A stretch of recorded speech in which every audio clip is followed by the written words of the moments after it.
He was born in a one-room stone cottage with no running water, no electricity, and barely enough food to feed his family. Andrew Carnegie started with nothing, but by the time he died, he had built the backbone of America, and then given it all away. This is the story of the man who rose from threadbare poverty to become one of the richest and most controversial figures in modern history. The man who built the steel that built America, then spent the rest of his life trying to redeem the way he earned it. Andrew Carnegie didn't just make a fortune, he rewrote the rules of what it meant to be rich.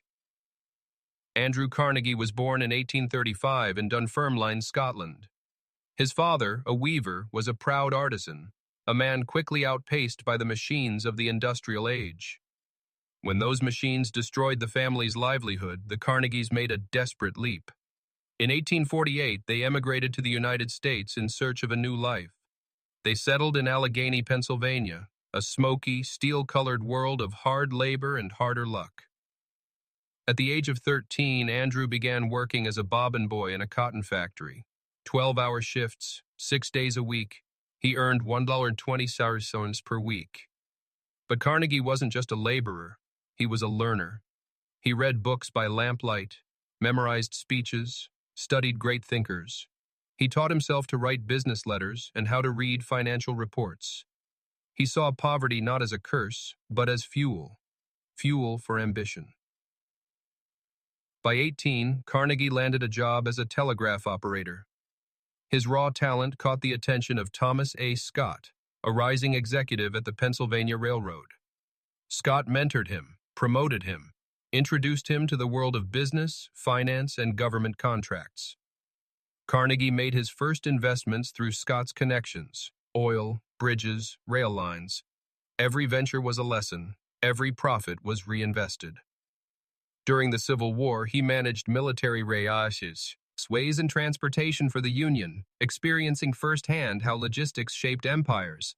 And then, in the 1870s, came his obsession: steel. Steel was lighter than iron, stronger than wood, and capable of reshaping the modern world. Using the Bessemer process, Carnegie could mass-produce high-quality steel at a fraction of the cost. He smelled the future and seized it. In 1892, Carnegie formed Carnegie Steel. His mills operated 24 hours a day. His workers toiled in dangerous, punishing conditions. He demanded efficiency, obedience, and profits. Carnegie publicly championed the rights of workers. He donated to education, funded public institutions, and praised laborers in his essays.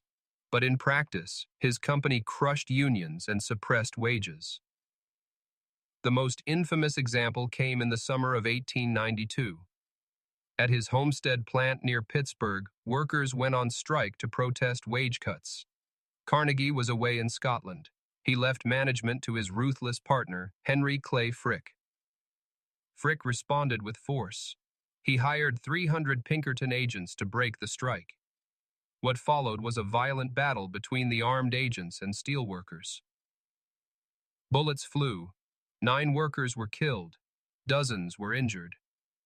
The strike collapsed. So did any illusion that Carnegie was a friend of labor. His reputation never fully recovered. By the turn of the century, Carnegie Steel was the largest and most profitable industrial enterprise in the world. It produced more steel than all of Great Britain, and Carnegie, now in his mid-60s, had grown weary of competition and confrontation. Enter J.P. Morgan, the titan of banking. Morgan wanted to consolidate America's steel industry under a single corporation. In 1901, he approached Carnegie with an offer, $480 million for his steel empire. Carnegie agreed. It was the largest business transaction in human history up to that point. Morgan merged Carnegie Steel with other holdings to form U.S. Steel, the first billion-dollar corporation. Carnegie walked away from industry forever. In today's money, his fortune would be worth over $310 billion. But what he did next was even more surprising. Carnegie didn't believe in dynasties. He believed the rich had a moral obligation to use their fortunes for the public good. In 1889, he published an essay titled The Gospel of Wealth. In it, he declared, "The man who dies thus rich dies disgraced." Carnegie believed wealth should be used to uplift society, not hoarded, inherited, or wasted, and unlike many others, he lived by his words. Over the next 2 decades, he gave away over 90% of his fortune. He funded over 2,500 public libraries across the English-speaking world. He established Carnegie Mellon University, the Carnegie Institution for Science, and Carnegie Hall. He supported the advancement of education, art, world peace, and scientific research. He even created the Carnegie Hero Fund to honor civilians who performed acts of heroism. Andrew Carnegie died in 1919 at the age of 83. He had given away nearly everything he once possessed. He left behind a complicated legacy. To some, he was a visionary, a man who democratized knowledge, built institutions, and used his wealth to benefit millions.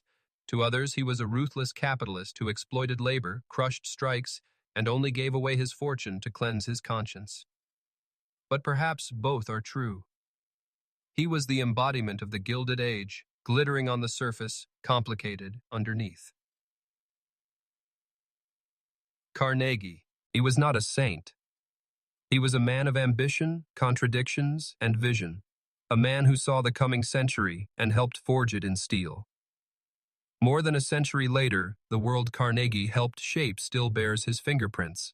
His steel built bridges, cities, and dreams. His philanthropy built libraries, schools, and scientific breakthroughs. And his philosophy influenced generations of billionaires, from Rockefeller to Gates.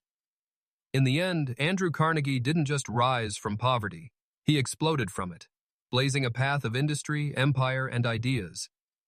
He left behind no palaces, no golden tombs, no dynastic heirs, just a legacy, forged in steel and spent on the future.